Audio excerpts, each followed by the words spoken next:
didn't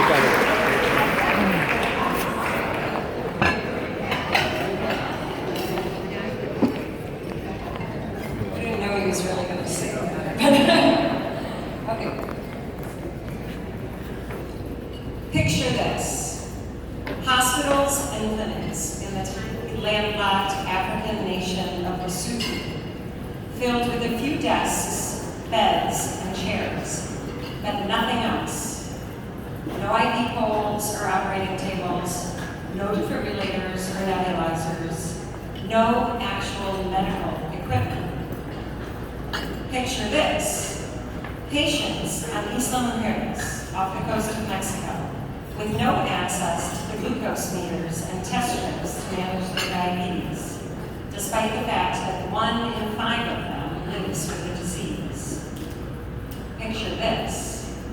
A medical clinic in Honduras that has adult-sized surgical equipment, but nothing for the 1% of babies born each year with congenital heart defects. Now picture this. A 40-foot shipping container making its way from downtown Cleveland to the coastline, 8,000 miles across the ocean, through South Africa, where it's saddled with fees, documentation requirements, and delays, and finally into Lesotho with enough equipment to outfit 2 hospitals and 7 medical clinics. 7. When Cleveland-based doctors Ann Ballinger and Margie Wentz and activist Linda Henley traveled to Lesotho, they were dismayed to see hospitals and clinics with next to nothing inside them. They had doctors, they had buildings, they had towels and sheets, hand-washed by family members and laid out to dry on the fences and bushes outside the hospital doors. They had beds and chairs and rickety folding tables to use for exams. 1 had only a desk and 5 half-filled pill bottles and nothing else. But Ann and Linda and Margie had all been on MedWish brigades before and were all familiar with the stocked warehouse in downtown Cleveland. So they told these doctors and administrators and nurses and nuns that they could and would furnish their hospitals, that there were actually enough wheelchairs and breathing tubes and blood pressure cuffs halfway around the globe to spare, that they could check any old box they wanted on a long list of equipment and supplies. And the doctors and administrators and the nurses and nuns smiled and nodded their heads, all the while disbelieving that such a thing could ever be possible, that such a warehouse filled with life-saving treasure could actually exist. And those same doctors and administrators and nurses were stunned many months later when the trucks rolled into their towns and villages and the backs were opened to reveal operating tables, IV poles, wheelchairs, a birthing bed, anesthesia machines, syringes, wound care, nebulizers to save lives by performing procedures that are common and routine here in the US. And because there was this enormous shipping container from MedWish already making the trip, a few other things ended up in there too, like eyeglasses and stuffed animals, kids' bicycles, and a swing set. A swing set for the local orphanage. Now you know that changed lives. Because that's what they did. They changed lives and they saved lives with the contents of that 1 shipping container from MedWish. Now picture Rosalia, a housewife and mother, on the Mexican island of Isla Mujeres, where the vast majority of residents are poor and beset by health problems, especially high blood pressure, obesity, and diabetes. Rosalia among them.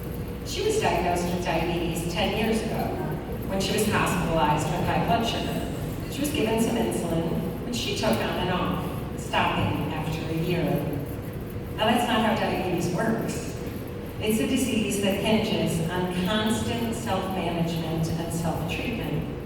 And that hinges on patients being able to test their own blood sugar and adjust their own insulin levels regularly, daily.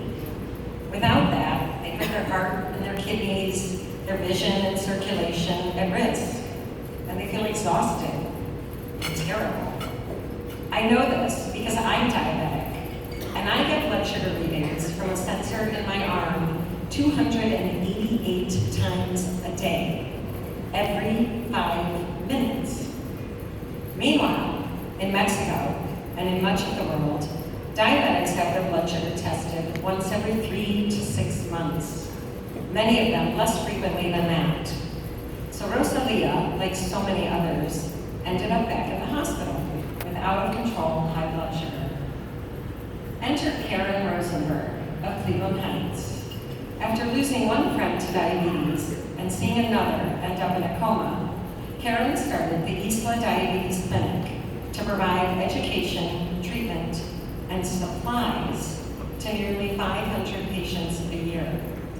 And supplies, let me tell you, are the holy grail of diabetes treatment management. Karen is providing these supplies, but Rosalia calls the little machines to test the sugar, free of charge, thanks to MedWish. Picture that. Karen comes to the warehouse in Cleveland. She gathers as many diabetes supplies as possible, flies to Mexico, and distributes them, along with training and support, to Rosalia and to anyone else who needs it. Karen, and all of you, are changing lives and saving lives, thanks to MedWish. Now picture Honduras, where MedWish board member Brian Smith travels multiple times each year with a variety of charity groups. One of these does free heart surgeries on babies. Now, Honduras doesn't have a problem with congenital heart defects. It's any different than the problem that any other nation has with congenital heart defects. They're fairly common all over the globe, and they're fixable. Babies born in the US have a surgery, and they and their parents get on with their lives. But these defects are only fixable if countries have the right equipment. 90% of babies born with them would be dead by the age of 12 with no access to surgery. And in Honduras, hospitals and clinics might have surgical beds and equipment fit for grown-ups. But you're not using that on a 6-month-old. Pediatric ICUs and operating rooms are equipment-intense spaces. Everything in there is highly specialized. So what does Brian do? Brian comes to MedWish, and he finds tons of equipment: perfusion pumps, syringe pumps, tubing lines, cardiac sutures, and all the disposable medical supplies that need replacing every time a team of doctors makes the trip. So Brian and his colleagues go to Honduras, and they perform surgeries, and they're there for maybe a week. But guess what? They don't bring anything back with them. Everything stays. Every piece of life-saving medical equipment stays there. So that it's not just those babies getting their heart defects repaired who MedWish helps. It's every other sick baby and every other sick child and every one of their parents who MedWish helps.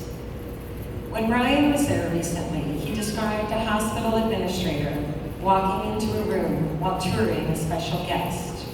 They surveyed the space. Every crib and bed was full. Not one child or baby was crying. The parents, who had been filled with despair just weeks or days prior, were now sitting peacefully next to their recovering child. Their child who would be okay. Their child whose heart was permanently fixed. And this hospital administrator spread his arms wide, encompassing the whole scene. The quietly beeping monitors and lights flashing on IV poles, parents breathing deeply and calmly for the first time in months. And he said to his guest, everything in this room, except for the walls, the sheets, and the babies, came from Cleveland. And what he meant was everything came from MedWish. Everything came from you. So picture that. You, whether you're donors or volunteers, supporters or staff members, you are changing lives, and you are saving lives all across the globe. And for that, we thank you.